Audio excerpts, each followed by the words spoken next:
first guest tonight has been nominated for an Oscar 5 times, and she has won once for the film Dead Man Walking. Her latest movie is Cradle Will Rock. Please welcome Susan Sarandon.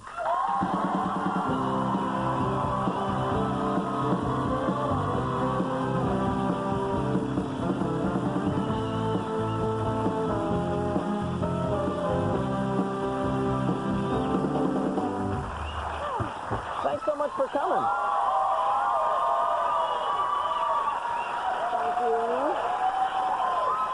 That's nice. Please. So glad I wore my Christmas suit. They go crazy whenever they see me. How sad. No, it's very nice to have you here. Thank you for coming. I'm glad you're still here, too. It's been a while, yeah. You know, nice to have you here, but you have had a controversial television appearance recently, I understand. Is that right? Caused a little bit of a problem?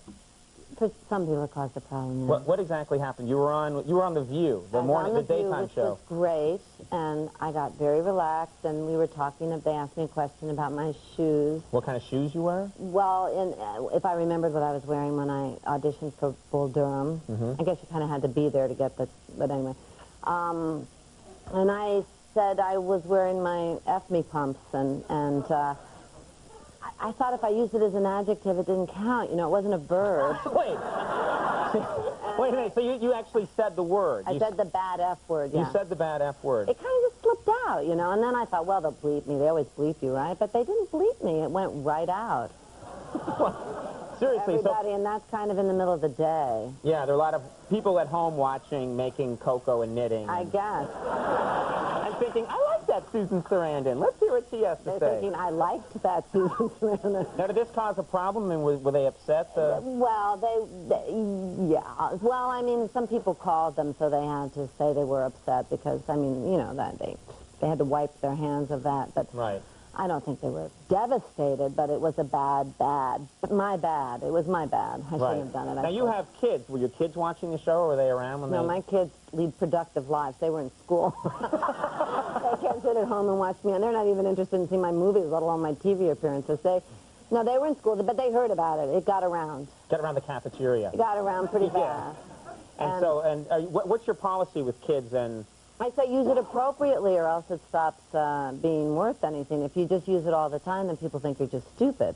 But if you really feel it and there's a reason, sometimes that's a good word to use, but not at school. That's a very progressive thing to say. But not at school, because that makes people tense when a 7-year-old uses that word, and there aren't that many situations where the F word is really appropriate. I like that also you're telling them really think about it. So if someone's just thinking about it and going, it's the correct word in this situation, you know, and then just letting it go. Yeah. You just got your hand, is this right, your handprints in the theater? At Grauman's Chinese. Grauman's Chinese Theater. Yeah. This is the famous thing to get to have. Yeah, it is famous. Yeah, and this is... I think you have to be famous to do it, too. I don't think they let just anybody do it. I've tried to go by sometimes and drill my hands. And, it doesn't work. I have a chisel and they chase me off. Yeah, I don't know how they make that decision. What, who gets to have the hand? I think they have to be alive. I think they have to be... alive, yeah. Would that be so bad? You don't really need to be alive when you think about it. You have to be Clunk. on your knees. You have to be able to be kneeling and stand up, although probably they could help you, I'm sure. Yeah, sure. And you have to be able to write with the stick. And I was told that I wrote very well. They tell you to practice ahead of time because you have to write, then it gets filled up, and you have to toss it aside, and then you have to get the next one to the next part of it. And you have to be able to figure out exactly how long your name should be. They tell you this before you go. You're make it a supposed tense to practice. event. Yeah. No, I wasn't tense. I knew I could do it. And I was very good at writing cement. So it went fine. So you write all your letters in cement now? Yeah. For people. Who are you near? I know me. I would be obsessed with, if I ever got something like that, I'd be thinking, well, who am I You know, near? I wasn't obsessed, but they cover everything around you. So you don't, there's a red carpet thing around you. They don't want you to be thinking like, oh, I'm near George Goober Lindsay, you know, I wanted to be near Casey Kasem or something. I had prime real estate. I was towards the front unless they take the whole block out and move it, which I suppose they could. They just move it somewhere. If I start having a lot of failures at the box office, maybe there's a way to move that slab, I don't know. No, it's going to stay there. It's going to stay there, thanks. You're very politically active. You're well known for this. Was this something that you it happened gradually, say, when you were a young woman, or was it something that was just like, what happened when you were a kid? I mean, where did you get this? People notice it when you're media connected, and when you do something in a big way, then they notice it. But I think from the time you're small, you have a sense of what's right or wrong, and you just are told to lose it pretty quickly, and mine just kind of stuck. But when I was little, I mean, we didn't call it being politically active, but I did, you know, well, I mean, I thought my dolls would wake up at 12 o'clock at night and come to life. You saw Toy Story. Well, I really believed that, and so I would rotate their dresses to make sure that they were, you know, not one doll got to wear the best dress all the time. So perhaps this is either the seeds of some really deep surface that I have, fashion-wise, or it's obsessive-compulsive disorder. Although when you're the oldest of 9 children, you can't get too obsessive and compulsive because you're basically living in chaos. You were one of 9? Eldest. Oh, my God. I was one of 6. And just You're Irish, I'm Catholic. It was just madness the whole time. It was just a constant cloud of fists hitting each other. Right, right. So, I mean, it's not too easy to be obsessive-compulsive in that situation. But, you know, you've taken this, the movie Cradle Will Rock has a social conscience. It's actually an interesting, it's a movie about... I'm sorry, but I think every movie tells you, you know, what it means to be a man, or what's acceptable, or what's funny. I mean, people only call the movies that challenge the status quo political, but, I mean, Nutty Professor was a political movie. Yeah, but you rooting for this overweight guy over the slick, but not guy? every movie, like Biodome. Have you seen Biodome? No. What's the plot? I don't know. What is the plot of Biodome?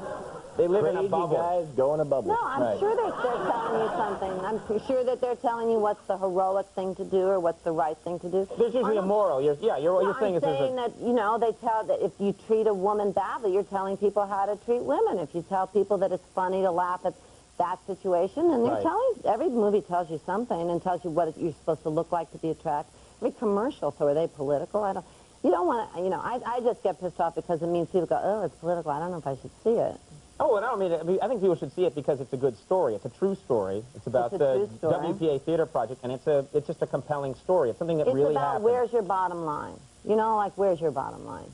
Me? You mean financially? It's so low, it's sad. I mean, would you do anything to get a job, or would you sell out if they told you, if you felt a certain way on your show, and they said, you know, I'm sorry, but... I mean, look what Rosie just... Oh, I'm not allowed to... was that going to be bleeped if she's on... Is she...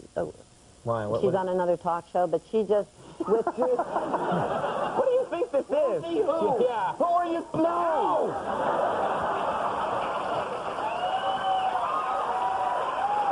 Well, you know, she felt very strongly about, you know, an association with a product she was with that was selling guns, and so now she's not going to do that anymore. And but that's good. I think most people... That's your bottom line. But I think most people... Everybody's got a bottom line. You find out, you know, not in exaggerated ways like celebrities do. And in this film, it's about people that want to do this show, or Diego Rivera is painting this mural, and the powers that be say it's too scary, you can't do it, and who stands up and does it and who doesn't, and that kind of thing. So it's about, you know, everybody gets their moment. And it's also got, the cast is fantastic. I mean, cast is fabulous. Bill Murray is very funny. Bill Murray, Vanessa Redgrave, Emily Watson, myself, John Turturro. Yeah. Oh, many people. Almost everyone but you, actually. I think the only one.